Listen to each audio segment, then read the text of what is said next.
Good evening, everyone. I was asked to come here tonight to speak about scientific proof that the Torah is divine.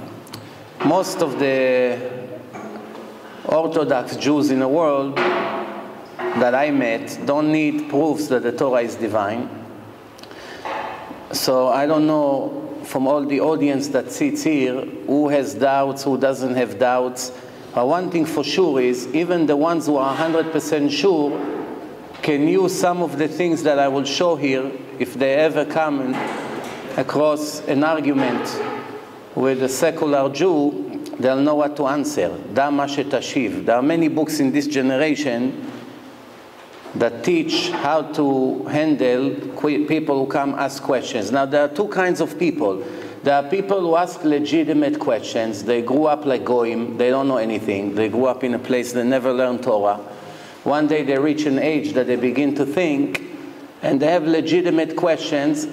Sometimes they sound very foolish, but we have to understand where they come from and give them 100% attention and answer all the questions, even if it's in the level of kindergarten. However, there are some kind of people that not looking really to ask questions to know. They're just looking for excuses to relax their conscience. The trick is to detect right away which person is really searching for the emes, for the truth, and which person wants to waste time until he finds something to hang on, to relax his conscience. So I have to assume that if anybody here has some questions, there will be legitimate questions. I will try to answer any one of your questions, even if it's a little bit off the topic. And these lectures, actually, as you can see, there are many CDs right here on the table, MP3 for the car, which has more than 20 hours of lectures on each one. And also DVDs. There's a DVD with the debate that I had with the Christian minister. It's a 3 hours argument. The Christians taking advantage on many ignorant Jews and affecting them to follow their religion, taking advantage on their lack of knowledge, that they don't know the ABC of Judaism. So they push them into the wrong direction. And I saw that I have many, many phone calls from people, speak to this person, speak to that person. And of course, it's not realistic to speak to everyone separately. So, Mishamayim, with Hashem's help, they came to challenge us, and they got what they deserve. So it's very interesting, and I also have a subtitle. It's in English, the argument. Then I have the Torah and Science DVD, who Baruch Hashem already affected thousands of Jews, literally many thousands of Jews who did not believe in Hashem at all, and definitely did not believe in the Torah, or the oral Torah, the Torah Shebe'al Peh, that today are Shomer Shabbos, keeping mitzvot, hundreds of them learning in yeshivot. This is this DVD, Torah and Science. It's recommended even for rabbis, even for Talmidei Chachamim that control the Shas fully. It's still recommended because this is a very important technical way to take a person that is a non-believer and prove to him that the Torah is divine. The beginning of this lecture, and of course I'm going to skip a lot, hoping that you're going to take the DVDs, which is 4 hours, and you watch the entire lecture. We'll try to do half of it today. The idea is that the beginning point is that when you see something that has an order, you know there was someone who is in charge of this order. Every creation has a creator. No creation with color and symmetric measurements and the purpose was made by itself. Every creation has a purpose. And also, you'll never find a creation that somebody made for no purpose. Did you ever find one device that somebody made and did not write what did he made it for? Any electronic device, camera, a computer, microphone, it all comes with instructions. What it was made for, what's the features, what's the purpose of this device. Is it possible to think that such a beautiful world was created without an organizer, without a boss, without an engineer, without a designer? Of course not. The more sophisticated is the creation, it indicates about the brilliance of the creator. Let's assume right now we don't know who is this creator. Forget what you learn all your life in yeshiva. We'll start from zero now as a argument, logical argument. So the beginning point is, if there is a creation, we never found ever in history any creation without someone who made it. Random explosion, something that doesn't have measurement, no color, it's all messed up. Yeah, it's possible. Pressure, explosions, fine. We're not talking about this kind of creation. We're talking about organized creation, which you can see it's exactly, it's cut in the middle, two equal sides, shape, round, square, etc. So the more sophisticated is the creation, it indicates about the brilliance of the creator. Is it possible that the creator created the brain of a human being, put a person here, today we have 7 billion people, and 2 million different species of animal, more than 2 million names of animals. Is it possible that this entire nature was made for no purpose? The answer is, of course not. It has to be a purpose. Just because I do not know the purpose yet, doesn't mean there's no purpose. Now, is it possible that the creator of the world created such a beautiful creation with a purpose and did not bother to tell people that there is a purpose for his creation? So what's the point? If the point was to make us eat and drink and have a wife and have children, it could make us monkeys. There's nothing you need more than a monkey has to live and enjoy this physical world. It would not make us with a free choice, with a soul, with all these feelings and memory and intelligence that we have, if he only wanted us to enjoy the materialistic world. If he wanted us to enjoy food, it could be a dog. If he wanted you to enjoy your wife, it could be a dog or a chimpanzee. You don't need to be a person. What is the purpose of the power of speech, of the ability to read, to understand, to make choices?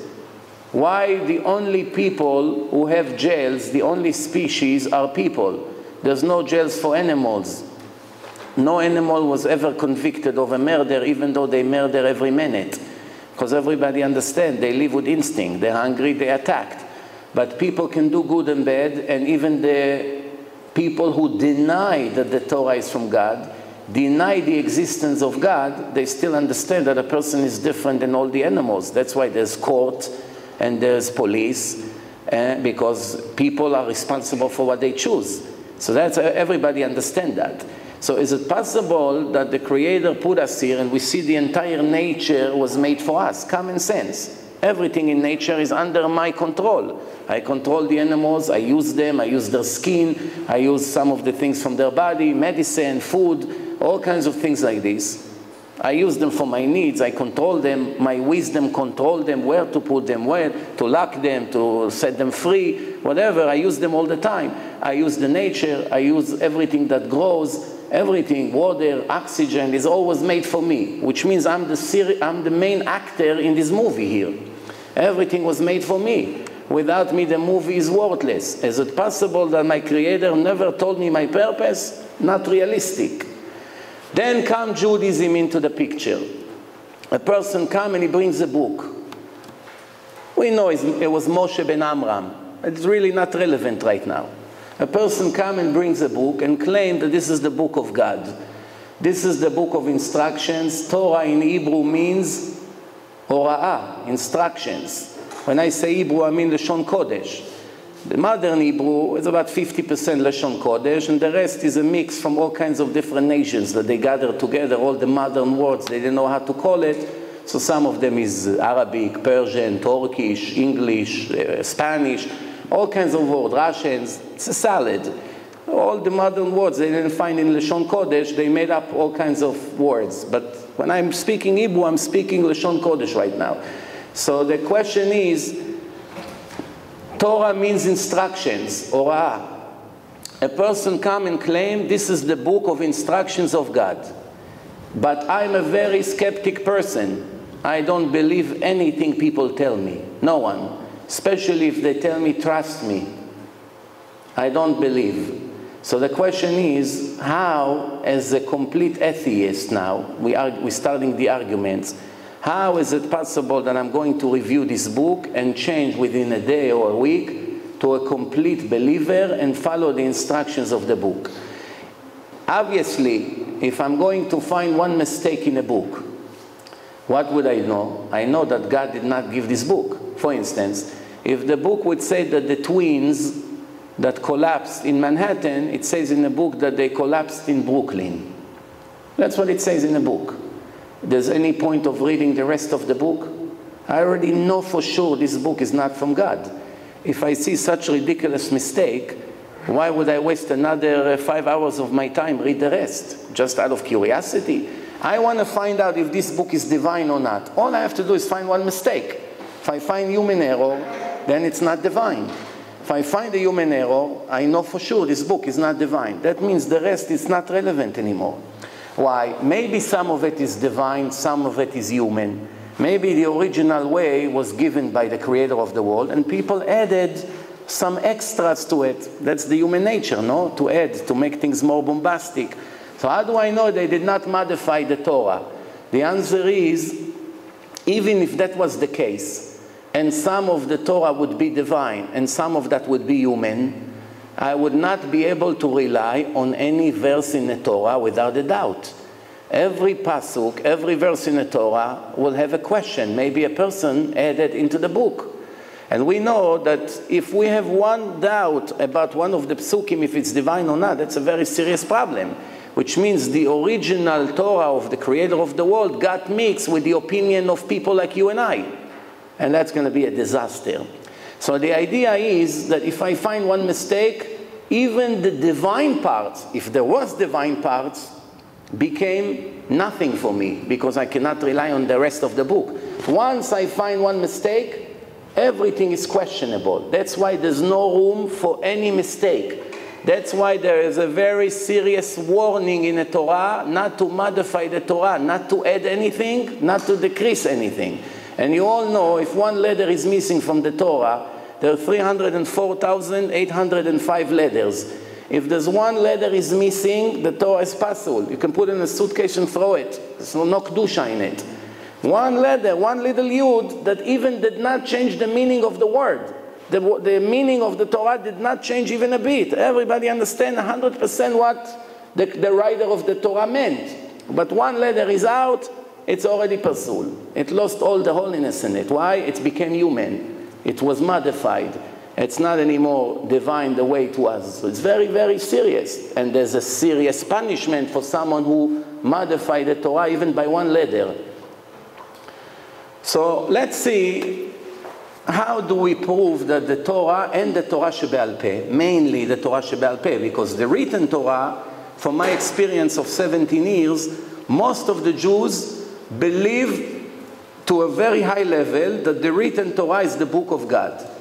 The main problem is with the Torah Shebe'al Peh, what we call Mishnah, Gemara, Halacha, Midrash, Zohar. These parts of the Torah, they have many questions. But the written Torah, most of the people, they understand that this cannot be a human book. It has to be something above human ability. And they believe to some point. I will prove both, Bezrat Hashem. So let's give an example. If there's a superpower, obviously cannot make any mistakes. If he proved to me once that he made one mistake, either in the past or in the present, then it means I would not be able to rely on him ever again. Maybe tefillin is the second mistake. Maybe Shabbat is the second mistake. Maybe marriage is the second mistake.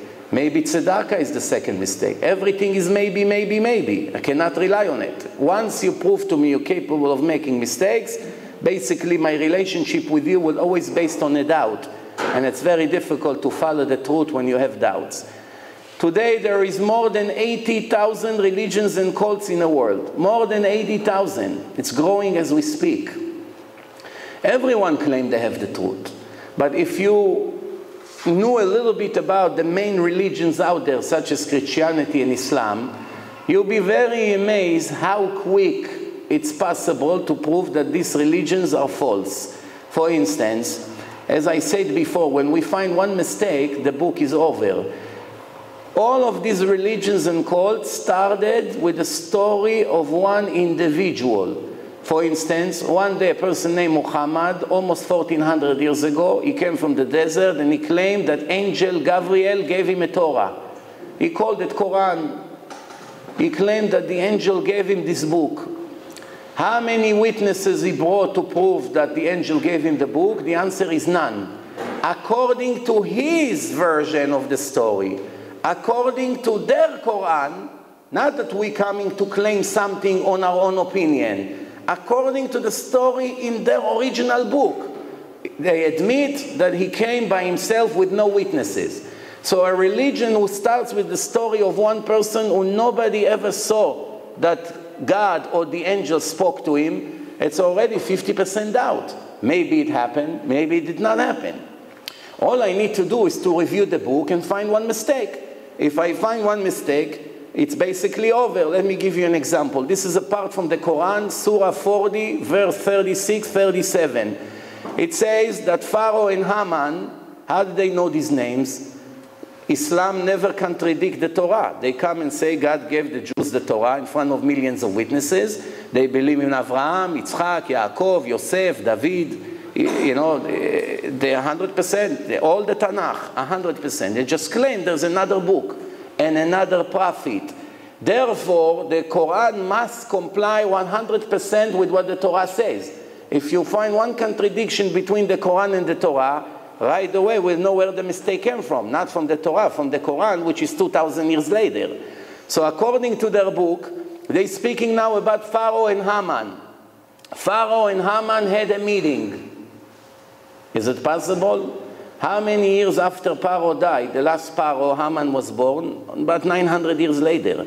So Pharaoh and Haman can never had a meeting. The one who wrote the Quran did not know the right chronological order of the Tanakh. He took something from Bereshit, and he took a part from Megillat Esther, and he made a fake fiction story between Pharaoh and Haman, and now they have a dialogue, something that can never happen. Most of the Arabs in the world do not know the Jewish history, so they eat whatever you feed them. But every Jew from kindergarten, every kid 5, 6 years old, right away will ask his parents, how can it be? Pharaoh and Haman is sitting and talking and having a plan. So right away, there's a human error. Then I'll give another example. We all know that when Moshe was put in a river in the Nile, Batya, the daughter of Pharaoh, found him. But according to the Quran, it's the wife of Pharaoh who found him.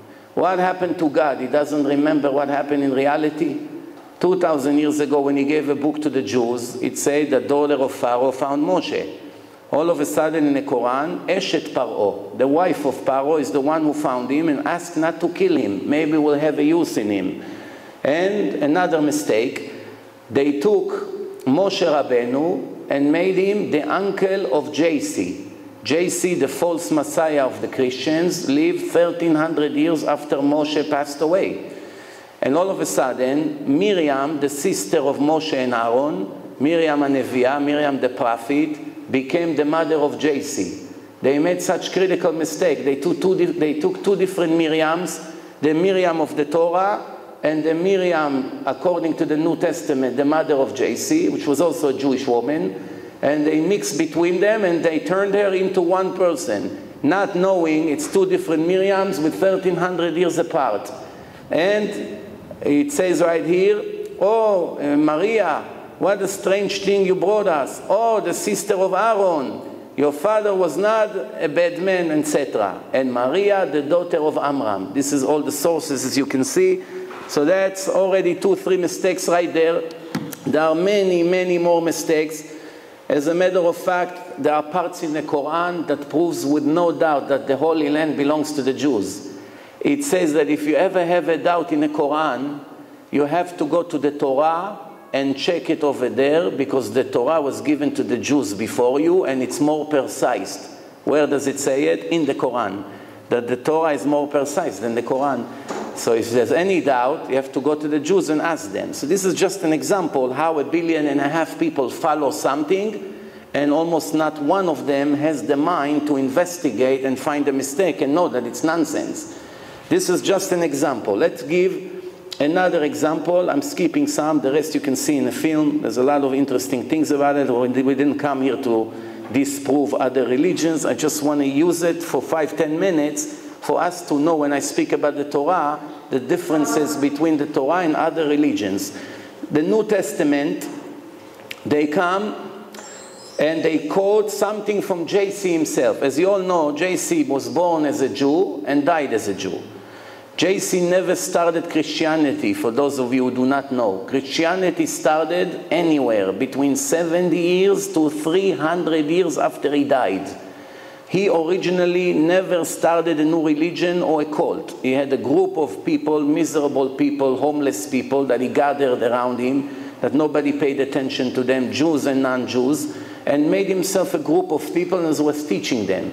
And in the New Testament, it shows you that there's not even one faithful Christian in the entire world, not even the Pope, that follow the instruction of his hero. Our hero is Moshe Rabbeinu. He brought us the Torah, and he gave us the Torah, and we listen to everything he told us according to Hashem's word. Their hero is Yossi. They have to listen to him. Look what he said to them. Do not think I came to contradict the Torah or the prophets. Who is speaking? Yossi himself.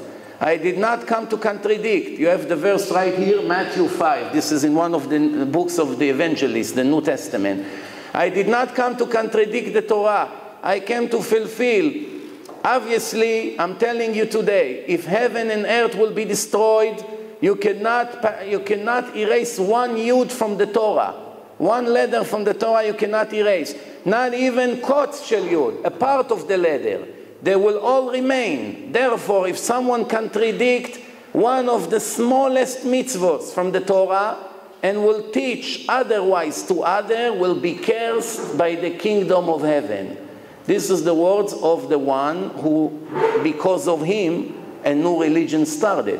So if you make a religion that is all around one person, he is your idol, he is your Messiah, you're calling him the Son of God, you might as well listen to what he say. What did he say? You're not allowed to change one letter from the Torah.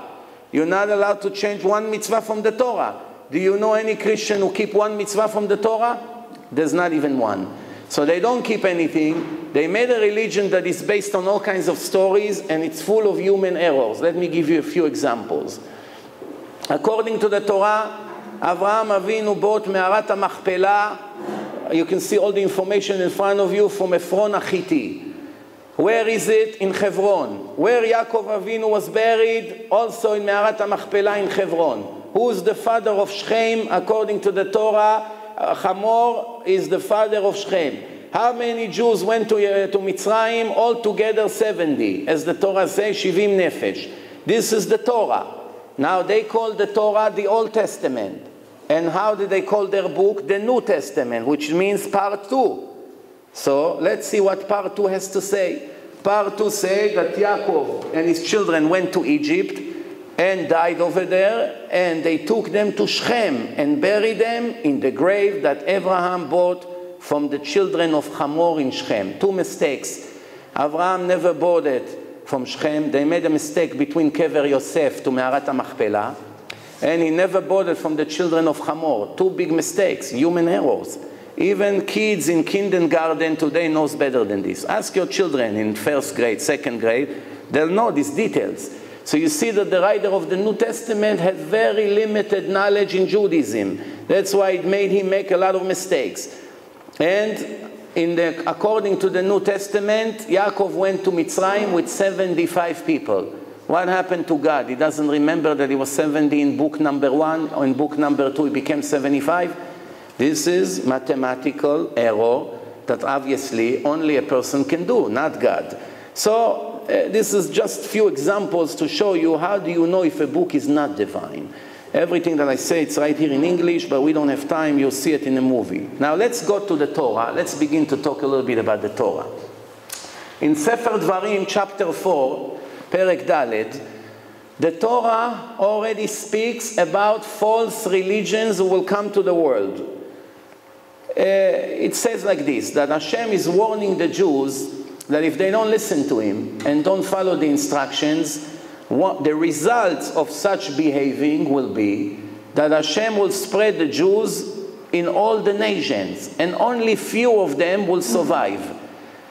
And Hashem is directing us among these Gentiles, and you will follow fake gods, man-made, wood and stone, that cannot see, cannot hear, etc. This is what the verse is warning.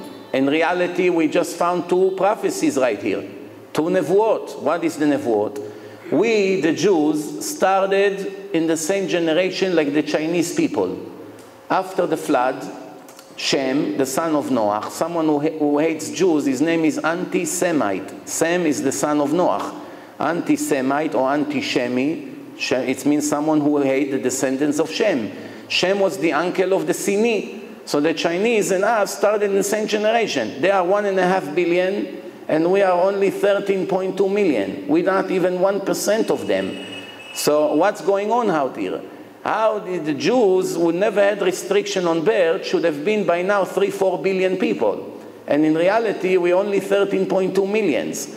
There was points in the creation that the number of the Jews in the world were only 500,000 in the whole world. That's it. It got as low as 500,000. So the Jews are very, very few of them. And this is what the Torah promised. This was 3,300 years ago. That only few of you will survive as I'm directing you in different nations. And you will follow fake gods. The god of the wood and the god of the stone. The hint over here in the Torah is about two main fake religions, Christianity and Islam. Christianity is what they say, knock on wood. They have the cross that they put wood everywhere. And Islam, they have the stone in Saudi Arabia, in Mecca. Every year in the fast of the Ramadan, for 40 days, they all go to Saudi Arabia, 2 million people around this rock. So the Torah was hinting to wood and stone. You may come and say, wait a minute, this is your interpretation. You're telling us Christianity and Islam. That's not a scientific word. That's not a scientific proof. What God meant in the Torah, or the writer of the Torah, what he meant, is gods that was made from material of wood and material of stone. Didn't hint Christianity and Islam, right? Legitimate arguments. But there is something in the Torah, which I'm going to explain later. It's called codes in the Torah. Codes, hidden mathematical skip, minimal, that's the most important word, minimal. If you take off the word minimal, you can make tricks and find codes in many different books. But when you use the word equal, mathematical, minimal, skip, only in the Torah, no other book. And inside the Torah, there are equal skips that shows there are hidden codes inside the Torah about events who takes place in our time. Let me give an example. If we take this verse, as I just read to you, and we take from this Yud, and we count 50 letters, we get the letter Shin. 50 letters, we get the letter Vav. It gives us the word JC in Hebrew, Yud, Shin, Vav. JC is hidden inside this verse who speak about fake gods, the god of the wood and the god of the stone. I say Christianity and Islam. Inside this verse, no other verse. There's thousands of verses in the Torah. In this verse, you have the word Yud, Shin, Vav inside, and you have the word Mecca. Man, 50 letters in reverse, Chaf, 50 letters in reverse, Hey. Mecca and JC are in the verse who speak about fake gods, fake religions, the religion of the wood and the religion of the stone. Is something like this could be coincidence that from the entire book, the computer searched for those two words and he found it in the verse who speak about fake religions?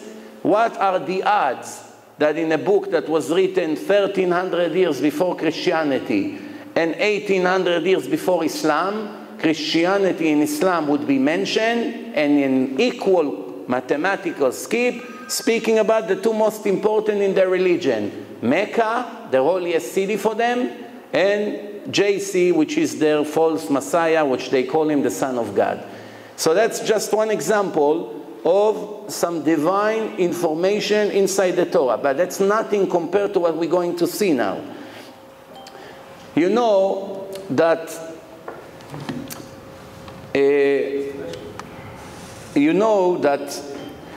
when the Torah was given to the Jews, it was given as a combination of Torah shebichtav and Torah shebe'al peh.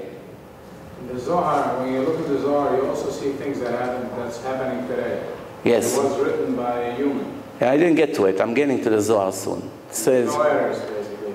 No, I'll get to the Zohar soon, but I want to go in the right order. We go from, I have already, the lecture is designed to go from a special order. So the Torah said to the Jews, do not add and do not erase anything from the Torah, obviously, as I said before.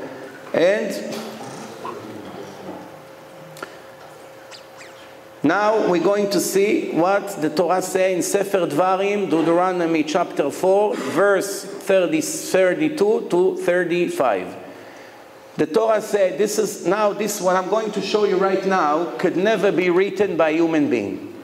Only by a divine power, a superpower, not by a person like you and I. Even as brilliant as it may be, we do not know what's going to happen in 1,000 years, definitely not in 2,000 or 3,000 years. We don't know. We cannot guarantee about what's going to happen in the world in the next 2,000 or 3,000 or 4,000 years. We don't know. You can be a brilliant person, but you don't know the future. So the answer is like this. The Torah says, Kish'alna liyamim rishonim. Go and check in history. From the time Hashem created Adam on the earth, from one side of the world to the other side of the world, it's something like this ever happened? Did a nation, a group of people, ever heard the voice of God speaking from the fire as you heard and survived? Do you see a group of Gentiles anywhere in the world that claim that God spoke to them from the fire and communicate with them in any way? Did God ever try to take a group of people from a larger group of people with miracles and war and strong arm, as he did to you in Egypt? Your eyes saw that God is the master and there is no other. This is a promise in the Torah that a group of Goyim will never come and claim that God spoke to them. One Goy, yes, plenty of times, no problem. One, it's not a testimony. You need minimum two. One story of one person, I don't care. Let them come as much as they want. Two and up, never. I will never let it happen. This is a promise in the Torah. Now remember, if you find one mistake in the Torah, we have a serious problem here. The Torah promise, go and check in the history. The Torah speaks to me, to you, to everyone, today, tomorrow, next generation, to everyone equally. Hashem is telling the Jews, go and check the past. Did you ever see a group of people claiming that I spoke to them from the fire or I did something to them? Group of people, like I did to you? It will never happen. 80,000 times, and probably by now much more, 80,000 times one individual came and started a new religion or a new cult. Not one time in history he brought a group of people to back him up.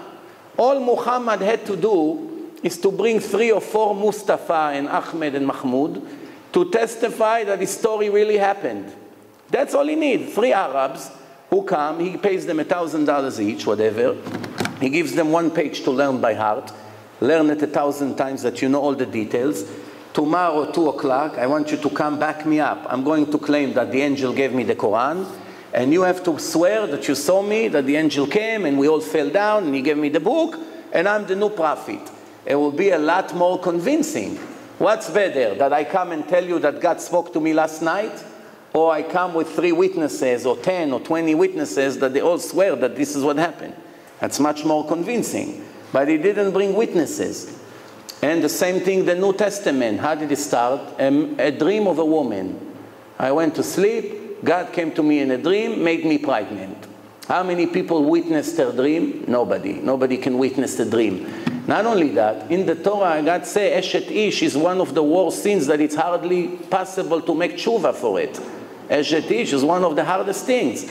Why God goes to a married woman and make her a baby if it's against his ethics? He said that a married woman belongs to her husband and no one is allowed to even look at her.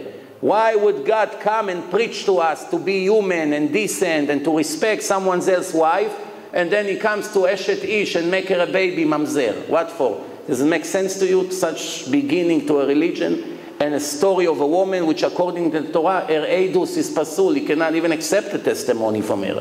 So how would he start a religion against all his regulations? Doesn't make any sense. But this is an example. Let's move on.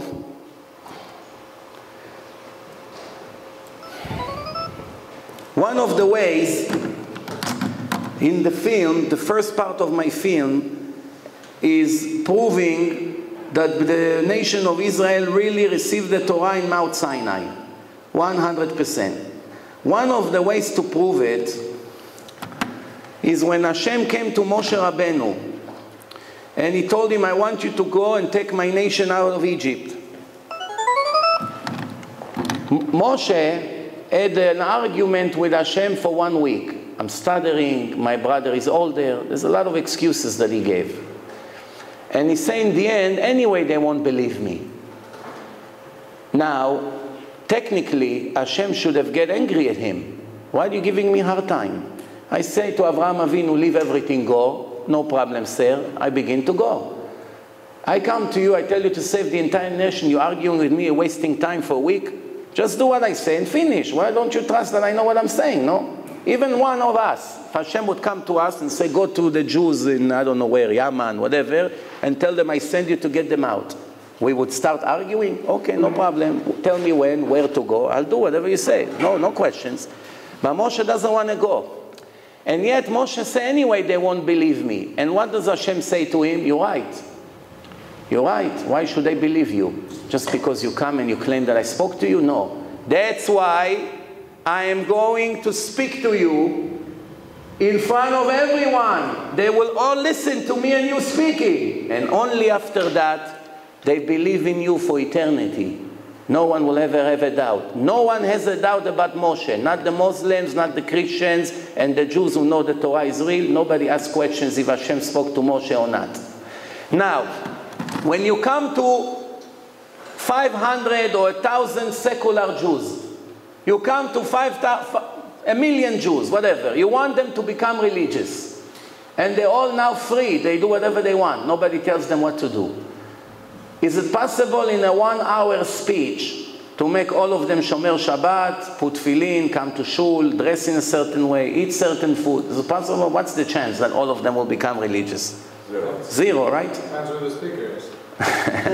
Believe me, even Moshe Rabbeinu come, I doubt that if all million would agree to be religious. So the question is like this. In reality, if we review the laws of the Torah, we find that approximately 80% of the laws are very strange according to human logic. For instance, Shiluach HaKen. Can you find logic of taking a bird from her babies, making the mother go away, take the chicks, put them somewhere to die, whatever? What human being would invent such a mitzvah? No person would benefit by making such a mitzvah. Why? The people would only hate me. If I want to turn all of you to be under my supervision, I want to be the leader, I want money, I want kavod, I want respect, I want whatever. What do I gain by telling you to do 300 mitzvot of sacrifices? Kill 1 million sheep, spend $1 billion a year on sacrifices. Wait, we get to it. Remember, that's 2,000 years later and they imitated many of the things from the Torah, which is very clear. But I'm speaking now, millions of people all of a sudden receiving a book. Reviewing the 613 mitzvot, the majority of them not only do not make sense in human logic, many of them are against human logic. No person in the world would invent such mitzvot.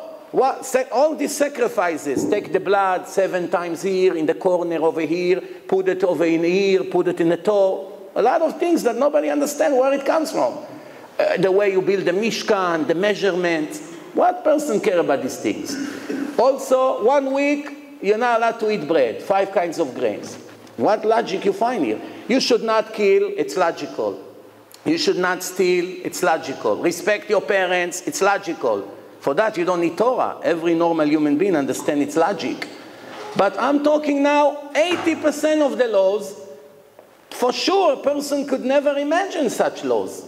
And even if you try to claim that a person invented these strange laws, the question is, what did he gain by that? All the fake dictators, all the leaders, everyone who wanted to become famous and control the people, wanted to benefit himself. According to the rules of the Torah, if Moshe came and invented it or anything like that, he only hurt himself. He did not help himself. First of all, he writes about himself that he's stuttering.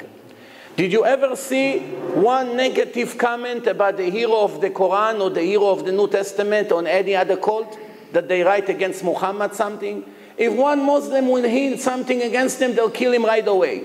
All of a sudden, the Torah and the Tanakh is full of Lashon Hara about all the Jewish heroes. Moshe, Aaron, Nadav, Avihu, Adam, Noach, almost every figure, David HaMelech. A lot of bad comments about the most legendary holy people ever lived. Why? Because the Torah is the truth. If a person writes a fake book, he doesn't write about his father bad things. Biography, he cleans all the negative. He only put the good and he makes it much better. But he doesn't write the bad things about his father and grandfather. So the Torah is a very objective document. Reviewing the Torah, let me give you an example. The Jews receiving the Torah, and they find out that up to now they were able to marry their aunt, his father's sister, and now Ervat dodatcha lo tegale, dodatcha, cannot touch her anymore. What do you mean? It's my wife. I have children with her. All of a sudden, she's illegal for me. I cannot marry her anymore. So that's a very serious problem. Up to now, it was 100% legal. All of a sudden, you cannot be married to your aunt. Another example. They all prepare meat to feed 3 or 4 million people. You need many cows and many sheep. It's cost a lot of money. If we go by today's prices, a sheep is about $300. A cow could be $4,000 or $5,000.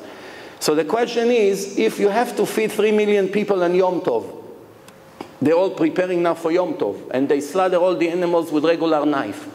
And then comes Moshe and say, no, here is a Torah, none of the food is kosher. What they had to do, take all the meat and throw everything out, because there's no Arabs, there's no Islam yet.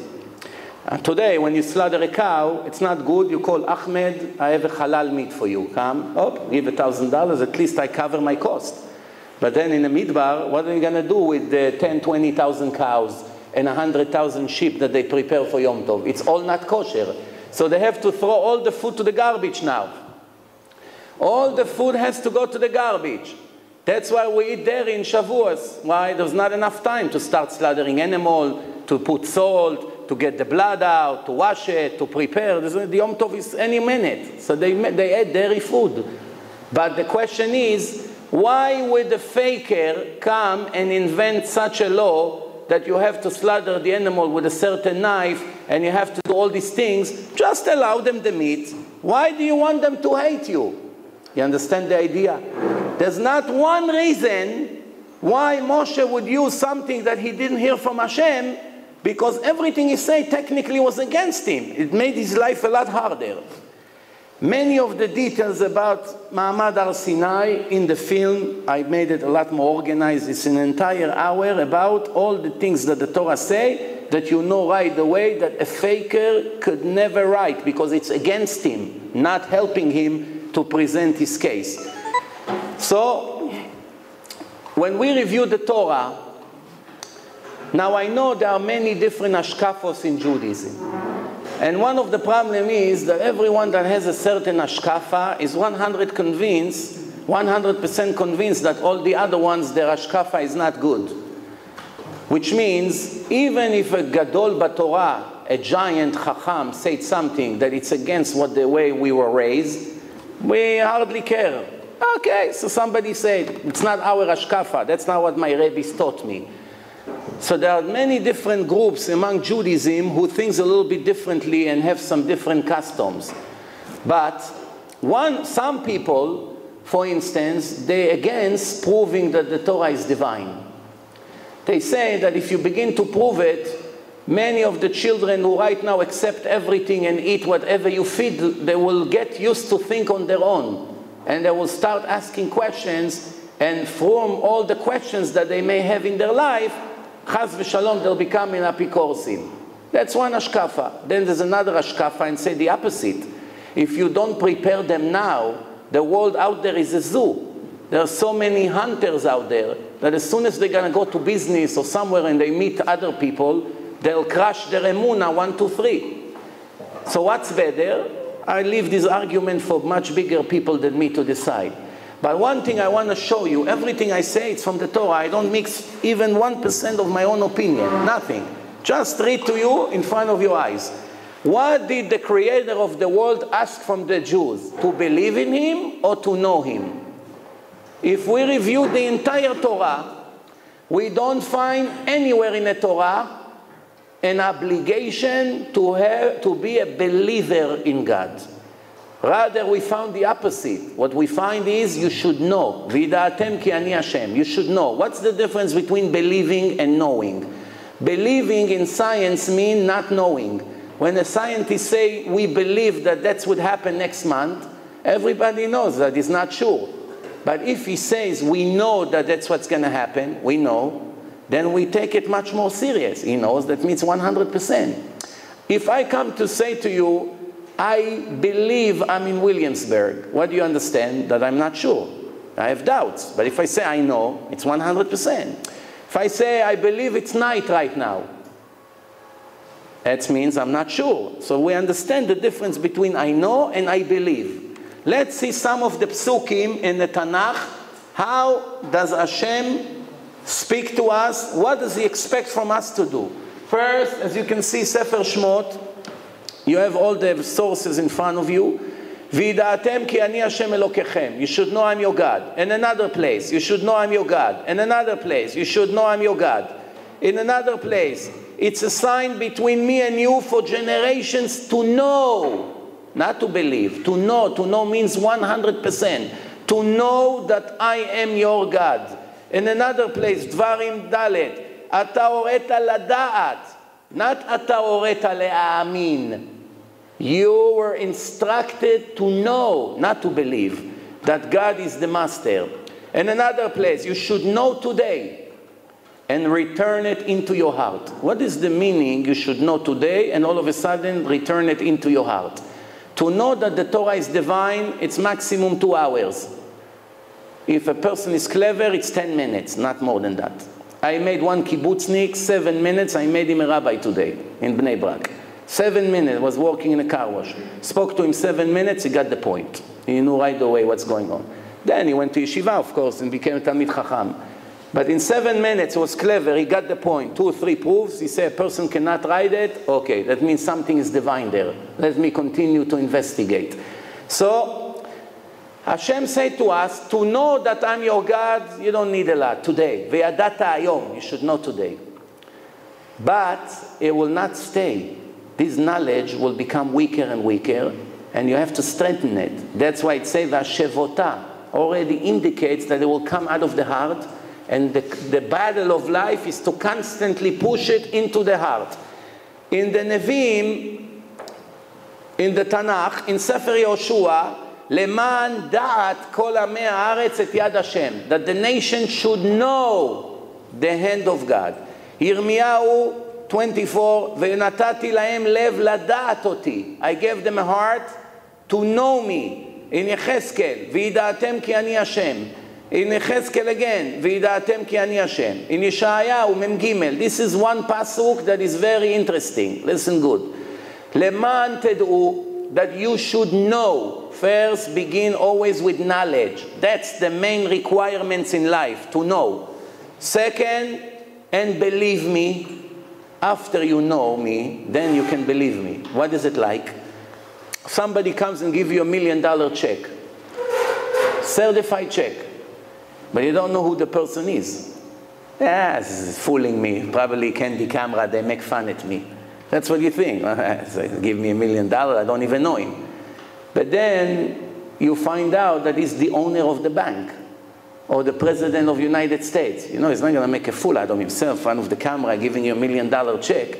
If it's the homeless from across the street, gave you $1 million certified check, you don't even go to the bank every day I get, you won the lottery in England. You this, your email won this and this. I don't even bother to waste my oil. If I get it from the White House or from the house of Rav Eliashiv, that's a different story. I'll take it serious, no? So the question is like this. Hashem says you should know, and after you know me, you should believe me, that I'm not a liar, chas v'shalom. First, you should know that it's me. After you know that it's me, now it's shayach to believe. How can you believe in something you don't know if it exists or not?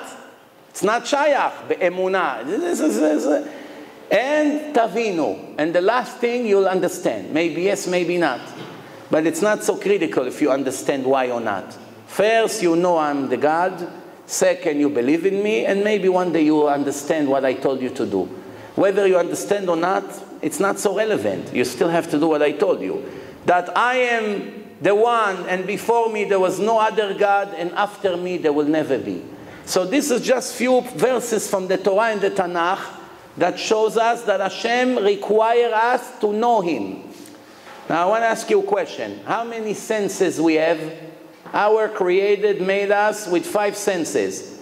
We can smell, we can taste, we can see, we can hear, and we can touch. With the 5 senses that we were created with, can we prove that God exists? Can we see Him? No. Can we smell Him? Can we taste Him? Can we hear Him? Can we touch Him? No. So the 5 tools that I have, that I function in my life, I see, I touch, I smell, I hear, everything in my life, I use my senses. And based on that, I prove things to myself. Exists, doesn't exist. Right? With the 5 senses, I cannot prove He exists. So what exactly you want from me?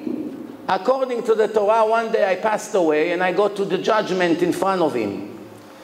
I have a very good answer. Leave me alone, what do you want? You made me defected. Now you come to punish me for your mistake? I'm going to know what to tell Him. You made me with 5 senses? Yes. With these 5 senses I can prove you exist? No. So what do you want from me? How do you expect me to listen to you, to think about you, when I can never prove 100% that you exist?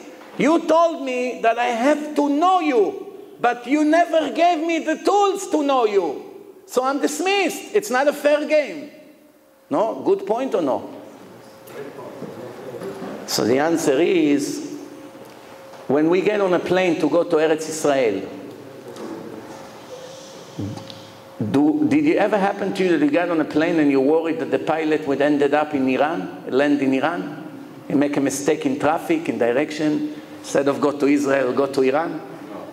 You trust him to know how to get to Israel. How does the pilot find the direction to Eretz Israel exactly to the right place where to land?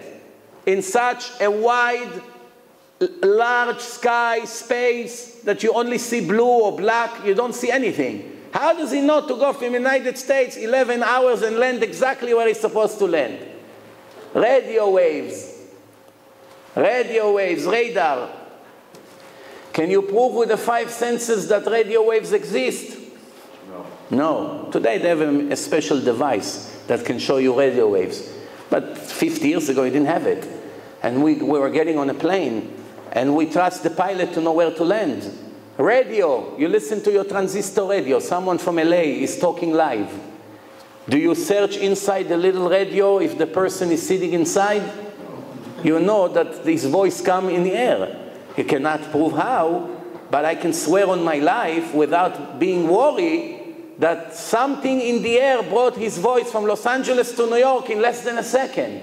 Because he's saying the time and I'm looking at my watch and we have the same time. Can I prove with my 5 senses the radio waves? No. There are many things in space that I cannot prove with my 5 senses, and we all know 100% they exist. Where is the intelligence of the human being? When Albert Einstein died, they decided to examine his brain. So they measured his brain, they checked everything, and they looked for all the chokhmah that he had, all the science. And all they found is a bunch of blood and molecules. Where is all the information? As a matter of fact, there's something that's called clinical death. A person can die and come back to life. When a person dies, the neshama comes out of the body. I have a whole lecture about it, life after life. And it's very interesting, showing proofs of people who died and came back to life, Jews and non-Jews. So the question is, when a person was dead, he still have his heart? Yes. Still have his brain? Yes. Still have his legs, hands, everything is there. Where is all his knowledge? Cannot make a beep. Cannot remember, cannot talk, cannot function. 5 minutes later, the soul comes back into the body, all of a sudden he remembers again, and he functions, and he talks, and he walks. All this information, while he was dead, was not in his physical body. It's 100% spiritual. You cannot put your finger on the knowledge.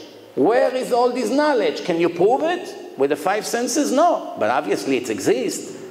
Obviously, otherwise where is it? How did all of a sudden he came back to the body? Not only that, if a person is dead, according to science, if he's dead for more than 6 minutes, even if he comes back to life, his brain should be damaged permanently. Now, if a person is dead, no pulse, no brain waves, no breath, no feelings, body temperatures begin to drop, and you take a cigarette, and you burn his hand, take a cigarette and make a hole in his hand. He doesn't make a beep. 2-3 minutes later, when he comes back to life, he opens up his eyes, the machine begins to beep in a hospital. It happened more than 30 million times. Reported. It's much more than that. That's people who bother to go and report what happened to them. So now when he came back to life, he began to scream. Oh, my hand, what happened? I'm burning. Begin to scream from pain. But when we burn him, he didn't make a beep. Why? The soul was out of the body. Didn't feel anything. The body is finished. The body is like a plastic here. No feelings, bunch of molecules. What is the person? Is the spiritual image inside. Let's move on.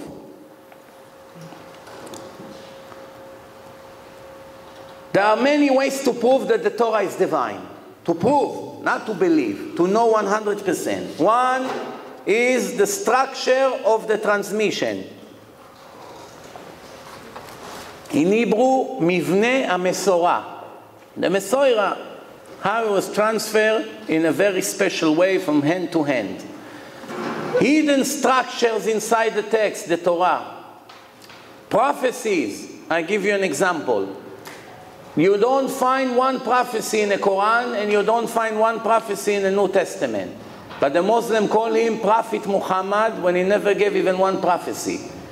In the New Testament, not one prophecy, which makes it very suspicious. How can it be a divine book, not even one nevuah? Not one nevuah inside? In the Tanakh, in the Torah, every chapter you open, I show you prophecies over there. So the Torah is full of prophecies, and of course the prophets. Then there is wisdom in the Torah that leaves no doubt that it's not a human being wisdom. It's much above the level of human being. The wisdom inside the Torah is very special. Then we have control. What does it mean, control? Let me give you an example of what I'm talking about. There are psychology and archaeology in the Torah. All the archaeologists, Jews and non-Jews, who went to discover something, first they read in the Tanakh where the event took place. For instance, they wanted to find the city of David HaMelech. They read in Shmuel where the story, the names of the places, and based on that they knew where to come and dig. They don't just guess where to dig. They look at the Tanakh and they go and they begin to dig, and they found the Mizbeach of Yoshua ben Nun in Areval. How would you find a Mizbeach of Yoshua ben Nun in such a big world and you know exactly where to find it? Not from the Quran, from the Tanakh. So archaeology is based on the Torah, but many of them are atheists. In one hand, they say, the Torah is not a document, an important document, but everything they discover is from the Torah.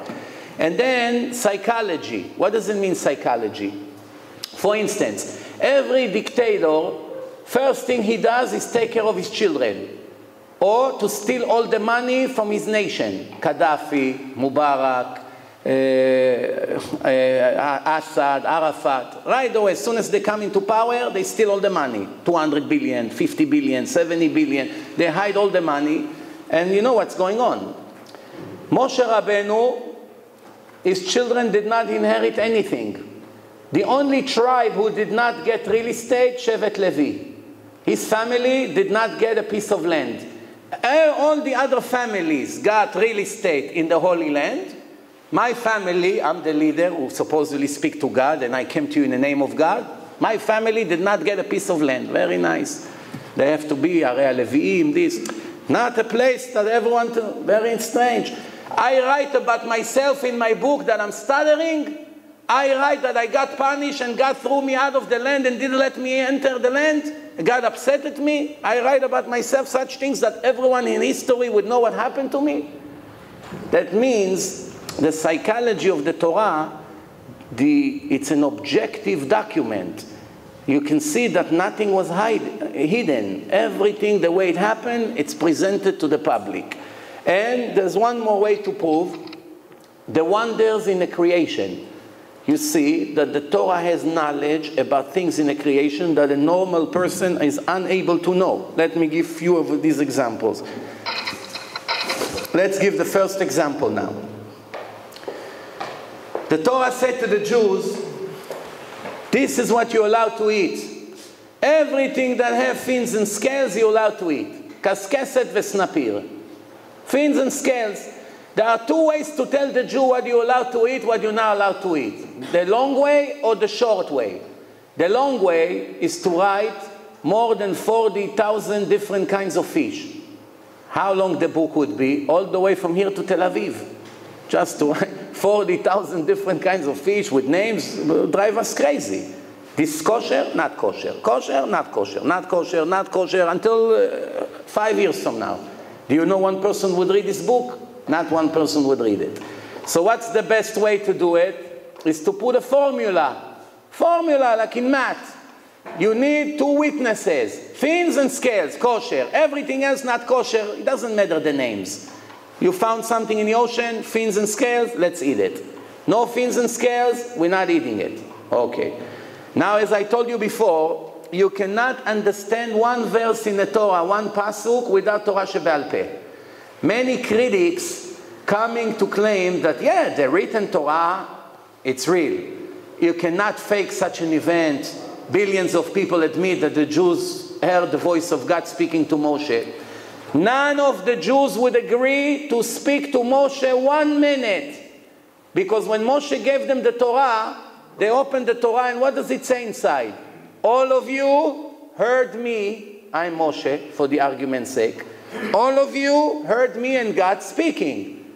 Moshe ידבר, והאלוקים יעננו בקול, וכל העם רואים את הקולות. Everyone is witness that me and God spoke. And there are but at least 6 or 7 verses in the Torah that say that the nation, everybody heard the voice of God. If we did not hear the voice of God, and Moshe come and say that I have to divorce my wife right now. Why? She's my aunt. ערווה דודתך לא תגלה.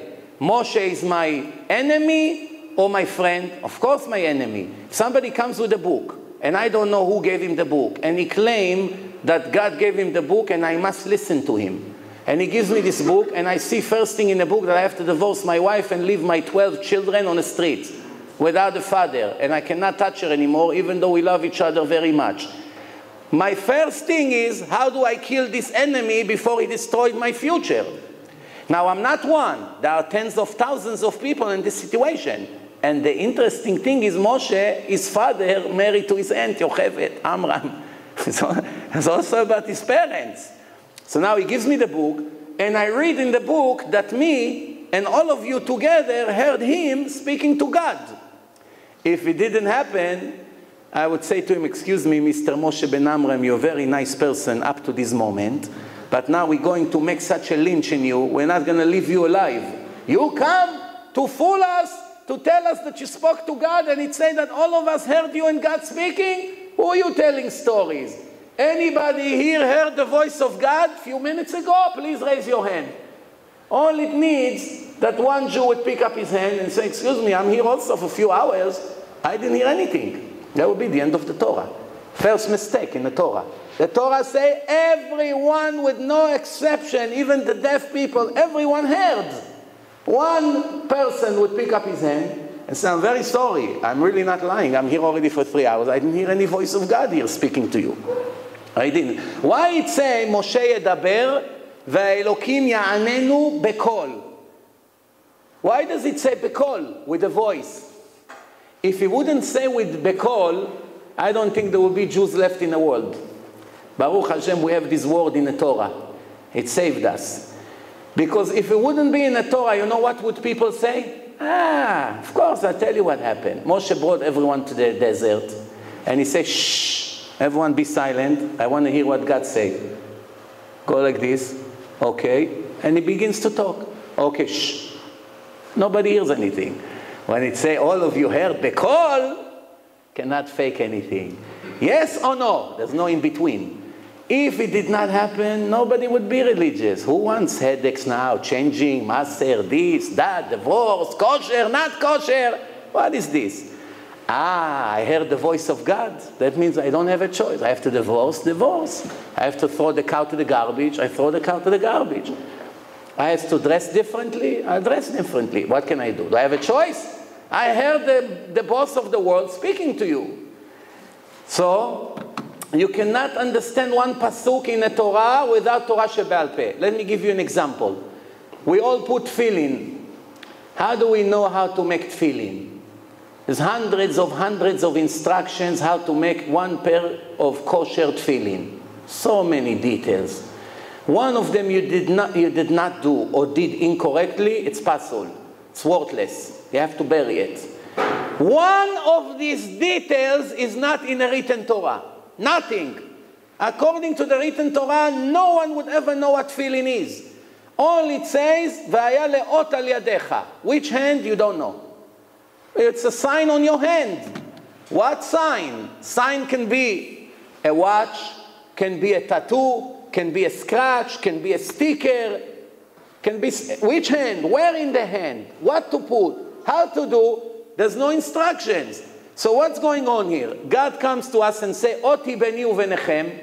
It's a sign, it's one of the covenants to put tefillin. Doesn't say tefillin. Ot, to put a sign on my hand, and it doesn't tell me which sign and on which hand and how to make it and where to put it and when to put it.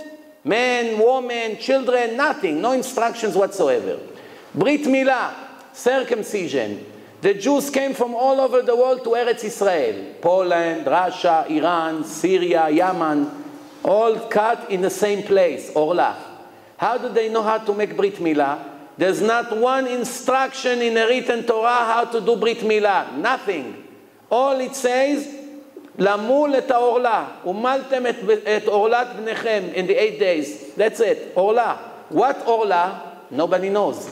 I claim, because remember, if you put the oral Torah aside, no Torah shebe'al peh, where is Orla? Everybody argue. Where is Orla? One say over here. You can cut over here, you can stay alive.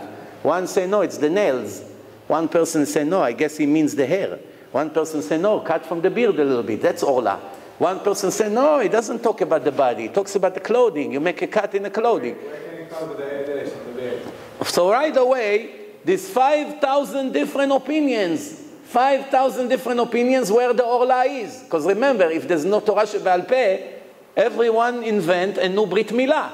But yet the Jews did not have any connections between them. No internet, no telephone, no UPS, no mail, nothing. And all gathered in Eretz Israel 50, 60, 70 years ago, and everybody does Brit Milah, the same thing. Shabbos. There are 39 restrictions. Lametet melachot ha'asurot b'Shabbat. Where does it say it in the Torah? God says, Mechalel Shabbos is like a goy.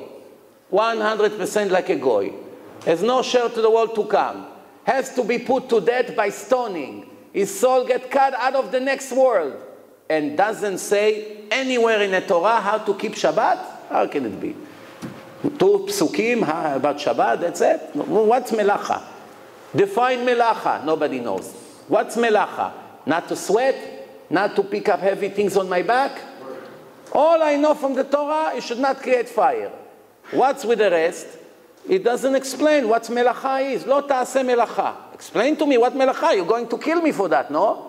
The minimum you should do is write in the Torah 10, 20 instructions, what I'm allowed, what I'm not allowed. You don't kill a person by giving him a mission, and the mission was not clear. He doesn't know what he has to do. That leaves no doubt that the main Judaism is Torah Shebe'al Peh. 99.999%, it's all verbal. The Torah, it's just very brief. So the question is, why Hashem separated the written Torah from the oral Torah? Why? Why not to write everything in one book and finish? The answer is, in the old days, if a goy heard the Jews received the Torah in Mount Sinai, what a normal goy would want? To join this nation. God spoke to them, let me sneak in. He needs to be mitgayer. If he's not going to come, with no Beit Din, all he has to beard everyone's head in those days, and everyone were covering their head. So all he has to do is come from out of nowhere. I'm a Jew, my grandfather is from this country, after in a generation or two, and he pretends he's a Jew. He has all the laws in one book. He doesn't need Torah Shebe'al Peh. Everything is written. How to do Brit Milah? 100%. Shabbos? 100%. Then the whole world would pretend they're Jewish. You wouldn't know who's a Jew and who's not. So to prevent such a thing, it has to pass secretly from rabbi to student, from father to son. Second, if you wanted to write everything in one book, the size of if this book would be all the way from here to Monsey. Everything in one book. Imagine the whole Mishnah, the whole Gemara, the whole Midrashim, Allah, everything, Torah, everything in one book. You need a semi-trailer to carry the book. It's not realistic. Right now we have the Torah scroll. Some people cannot do Akbah. So already it's falling. Imagine multiply it by 100. You need 50 people to do Akbah, to bring it into the shul. You know, it's not realistic.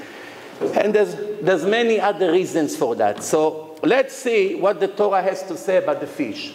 Is that proof that the Ethiopians are not Jewish? Because they don't have all the same exact laws? I tell you what, there are few communities that it's a question if they're Jewish or not. Why? Some, because some of them were keeping the law, some of them not. They intermarry to other goyim, and it's very difficult to know. Usually it's in India, Ethiopia, Russia, and some other countries. Very difficult. Every Russian person who comes from Russia, you don't know 100% if he's a Jew or not. It's recommended to do Giyur Lechumra. Also India, also Ethiopia. But this is a very problematic question because there's big machlokot between Gdolei Israel. But who am I to put myself in? But I'm telling you already from experience of seeing the people that I'm speaking to them, they themselves don't know. I ask them, tell me, are you Jewish? You want me to get you tefillin? Your mother is Jewish? She doesn't know. They don't know. It can be 7 generations already. The grandmother maybe was a fake convert, or maybe it's enough. 200 showed up. They told him, we saw the renewal of the moon. He's sitting inside the building. He told them, all of you are wrong. Cannot be. Why? Kach mekublani mi bet avi abba. Every time you see in the Talmud, Kach mekublani mi bet avi abba, it means halacha leMoshe miSinai, tradition. Went from hand to hand. En chidusha shel levana, the renewal of the moon can never be less than 29 days and a half and 2/3 of the hour and 73 parts of the minute. 29 days, we all know what it is. And a half, it's 12 hours. 2/3 of the hour, it's 40 minutes. 73 parts of the minute, it's 2 minutes and change. So it gives us, in math, 29.530590000. That's the calculation of the Talmud. Let's see what the scientist of NASA has to say. Listen good now. Hold tight to your chair, don't fall off. This is what it says. This is the original copy of NASA, the original copy. As you can see right here, Earth, Moon system. This is right here, I made it larger. The Torah say 529,530,590. NASA 29.530,588. 2/10,000 of a second different. Take a second, cut it to 10,000 pieces, take 2 of them out. That's the difference between NASA with $30 billion investment and many, many years of research, calculating all the possibilities, the cycle of the moon, coming to this number. In a primitive generation, when the rabbi was walking in the street with a cane, no electric, no nothing, has a book, a scroll. Even books they didn't have, scroll. A little scroll of the Talmud. The Talmud wrote what they found today in our generation after billions of dollars and so many years of research. But it gets better. The Germans, the Yekes, are a little bit more precise. You know the joke. What happened when a Hasidish and Litvish get married? The wedding started exactly an hour late. Exactly, not 59 minutes. It's a joke. So anyway, so it says like this, the Yekes are more precise. So what do they say? This is what the German says. 29.530,589. 1/10,000 of a second. They're getting close. Someone told me a few years ago that they already corrected it to the right number. Whether they did or not, I never found the proof, the source. But it doesn't matter. 2,000 years ago, with no satellite, no telescope, no computers, no NASA, no the German Agency of Space. None of these things were around. The Talmud told us the minimal cycle of the moon to 6 digits after the decimal point. There's no calculator. It's a brilliant math. And this is what they found today without knowing about the Talmud. And there are Jews who dare to say, the Gemara, Talmud, I'm not sure, divine, not divine. Now this I showed you, what, 4 or 5 proofs. I have 5,000 proofs like this. One after the other. So you see 2, it's enough. You don't need more. 3, it's even better. 5, it's even better. 5,000? How many years you will argue and waste your life? And this is all information that the rabbis, as brilliant as they may be, they had no way to know unless if they got it from the creator of the moon, the creator of the stars, the creator of the galaxies, etc. Let me give you another example.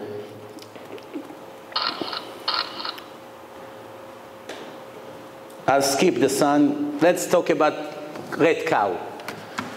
You know, red cow, according to our tradition, there was already 9 red cows. We're waiting for the last one, which will be in the time of the 3rd Bet HaMikdash. Okay. Now the Gemara asks a question. Are you allowed to buy, focus 1 second, don't read, then I will move to the slide. Are you allowed to buy a red cow from a goy? What's the question? Is the goy reliable to tell you if he put weight on the back of the cow or not?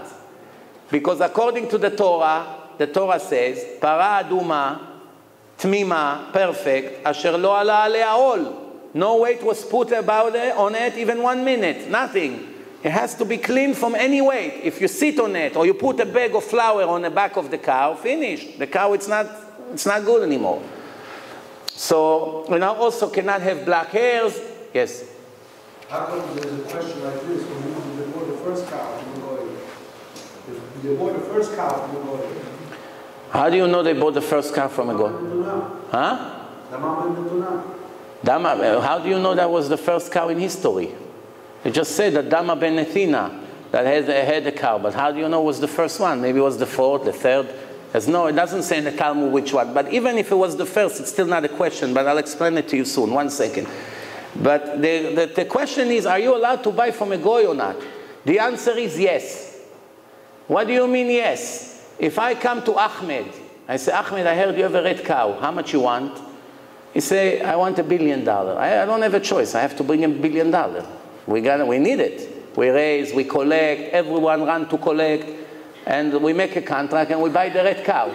By the time we finish collecting $1 billion, what makes me know that Ahmed sat on a cow or put weight on a cow or no? How do I know?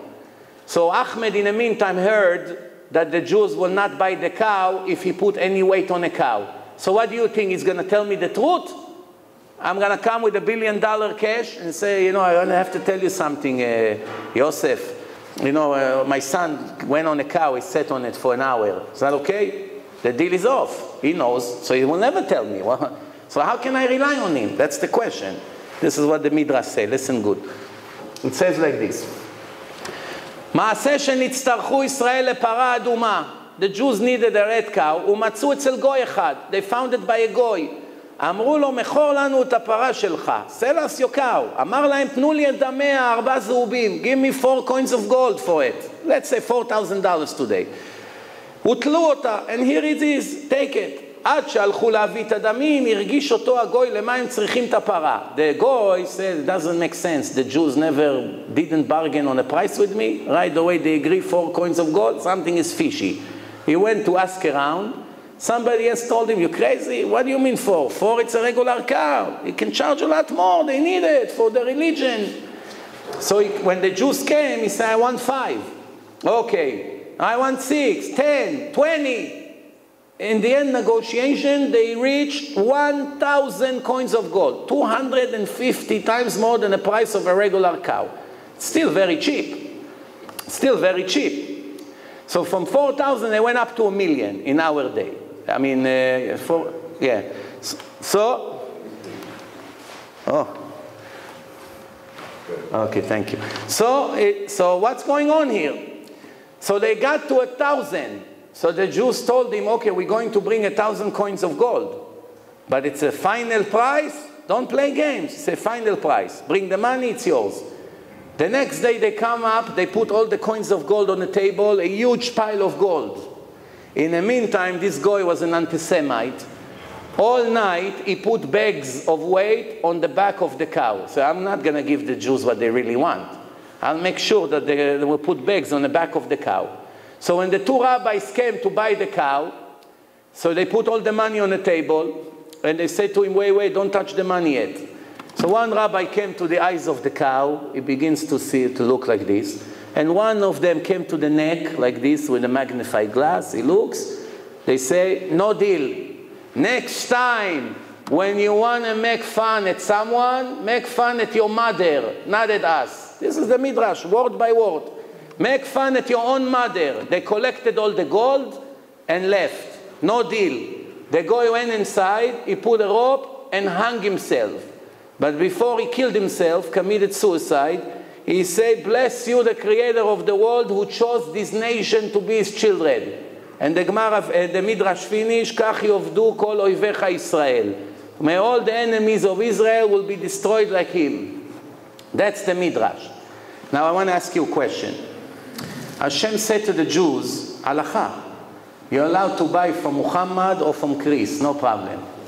Chris in Texas has a red cow, you can buy from him. You don't need to rely on his honesty. We don't need him. There are 2 signs that I made in the red cow.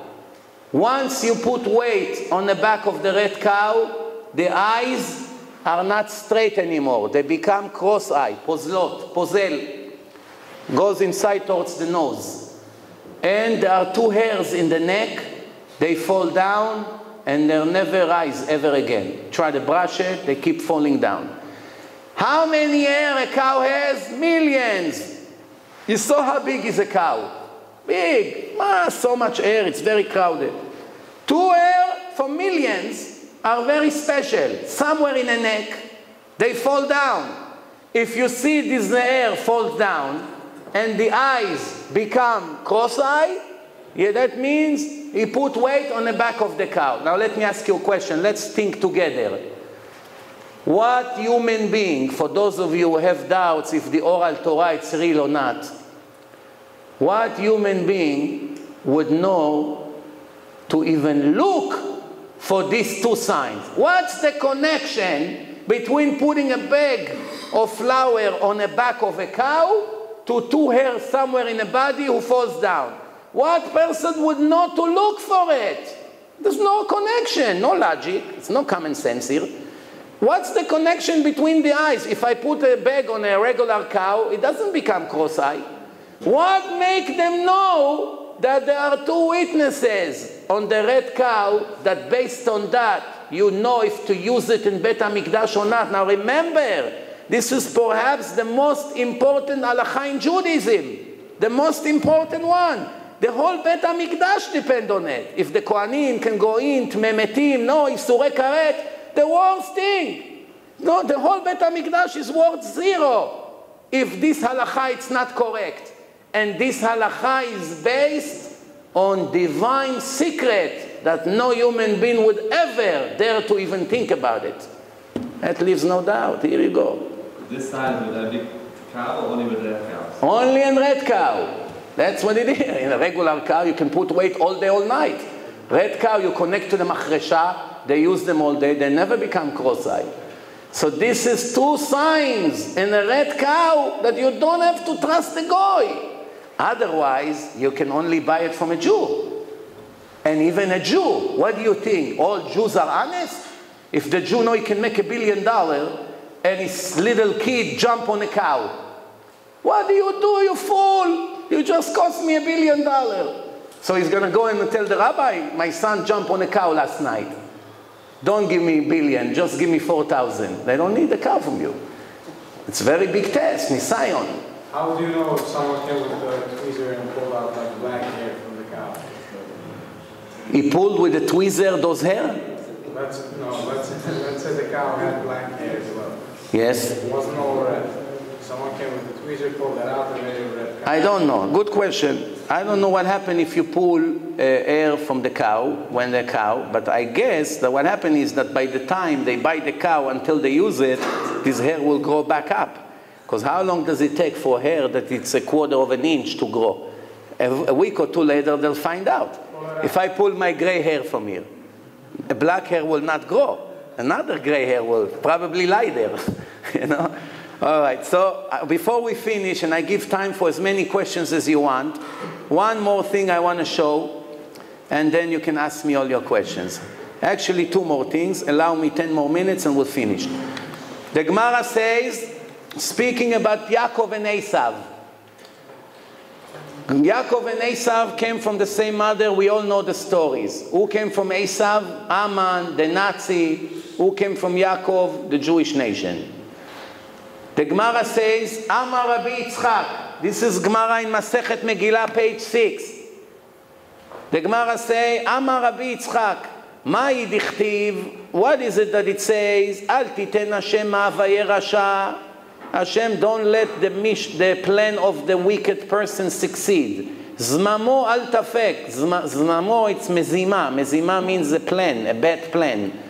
Don't let it succeed. Amar Yaakov lifnei HaKadosh Baruch Hu. Yaakov Avinu say to Hashem, Ribono shel Olam, don't let Esav, the wicked Esav, to succeed. Ze Germania shel Edom, this is Germany, Esav. In a Gemara 2,000 years ago, there's no Germany in the world. This is Gemara in Masechet Megillah. Zo Germania shel Edom, שאלמלא הם יוצאים מחריבים כל העולם כולו. This Esav will turn into Germany. And if they succeed, they'll destroy the whole world.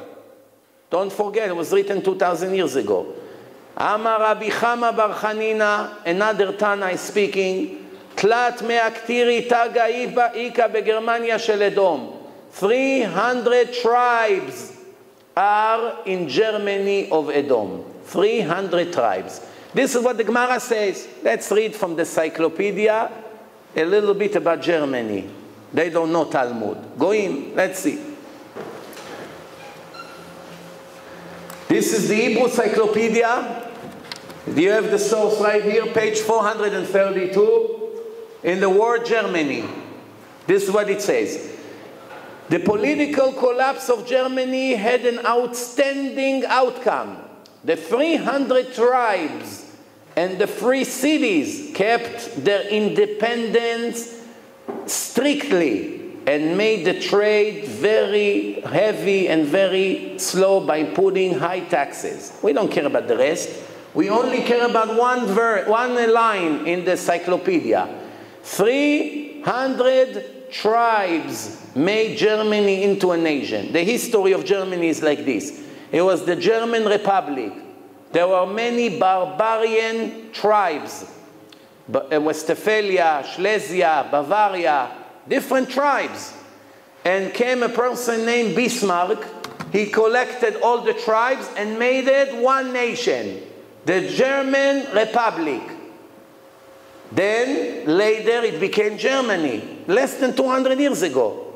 The Gemara speaks about Germany 2,000 years ago. When there's no Germany, the Gemara say, Yaakov, 3,400 years ago. 3,400 years ago, Yaakov asked Hashem, don't let my brother Esau succeed. It will turn into Germany and it will destroy the world. And the Tanas in the Talmud say 300 tribes.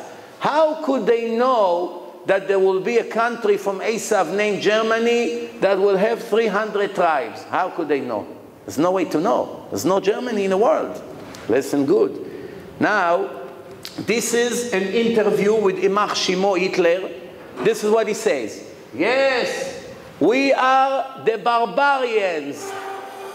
Barbarians. It's an honor to us. I'm releasing human being from the spiritual cords and the torture, despicable vision, illusion of what we call conscience and musar, ethics. Two defects Judaism brought to humanity. One in the body by circumcision, and the second one in the soul by inventing conscience, which is nothing but the Jewish invention. The war on the control in the world is only between both of us, the Jews and the Germans, and everything else is nonsense. You know, you don't understand what's happening here. How come he killed who?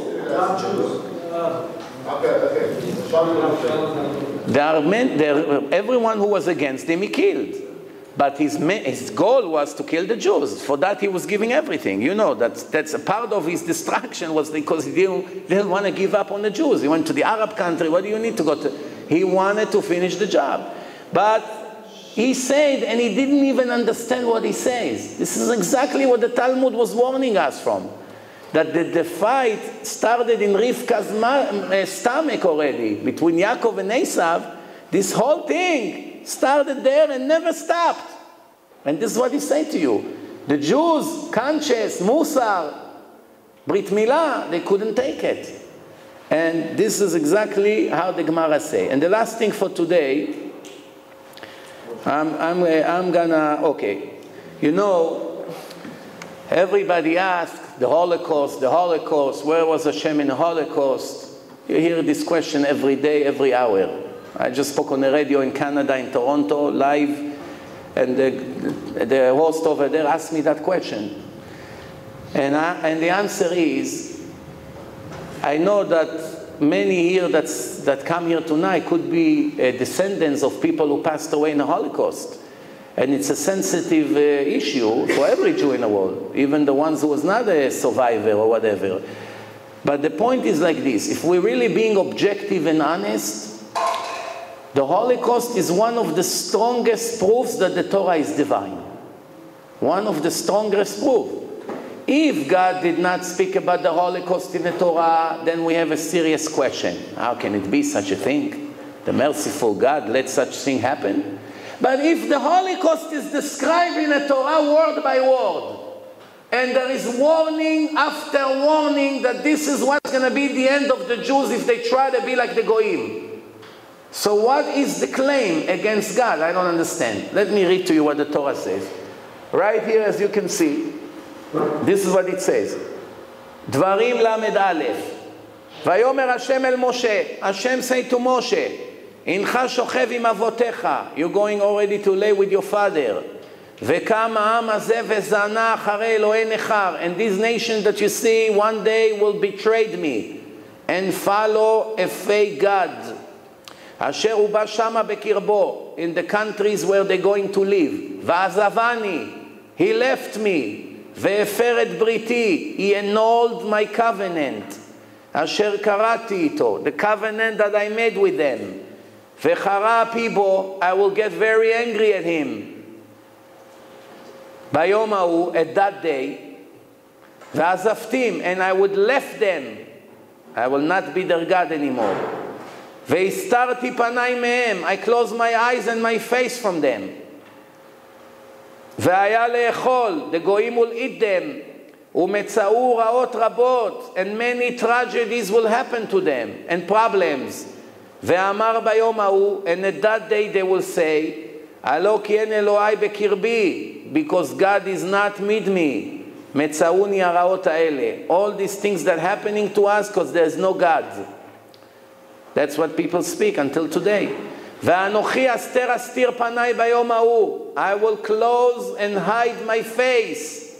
And that day, על כל הרעה אשר עשה, because of all the bad that they did against me.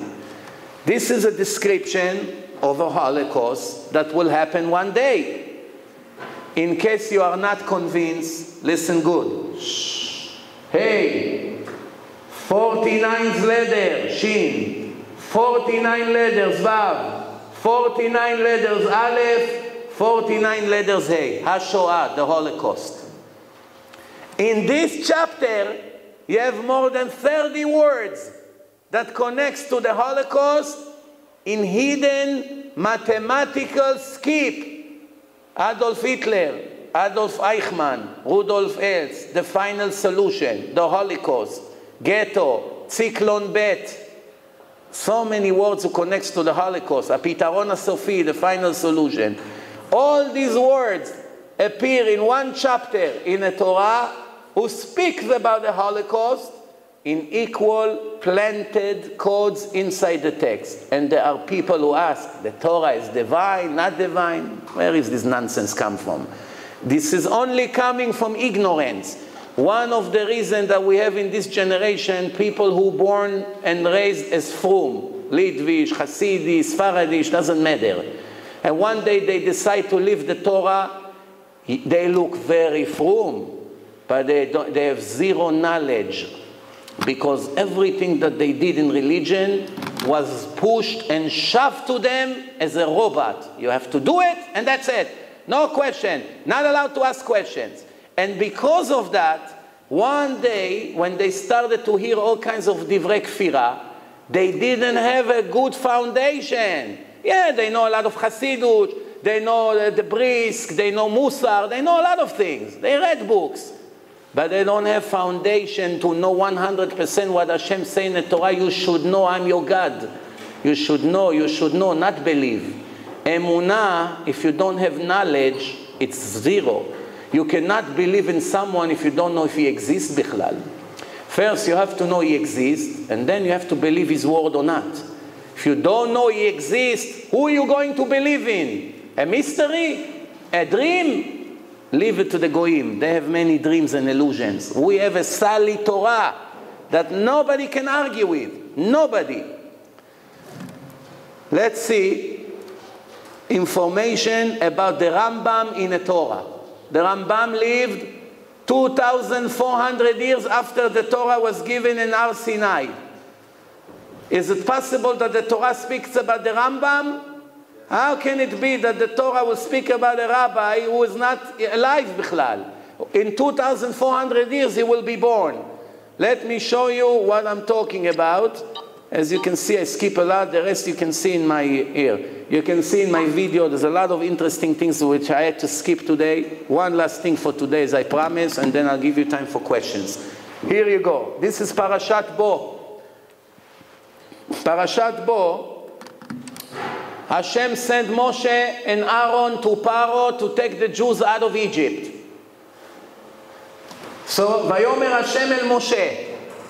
Rav Weissmandel, Alav Shalom, the father of the famous Rav Weissmandel from Monsey, he was a special person. Why? Besides that he's a tzaddik and all that, he was a special person. He has abilities that normal people don't have. It's called photographic memory. There are few people in the world that has photographic memory. They can look at the page and see things that nobody else can see. He looked in the Torah and he said there is information about the Rambam. Remember, there's no computer 70 years ago. No computers. There are information about the Rambam inside Parashat Bo.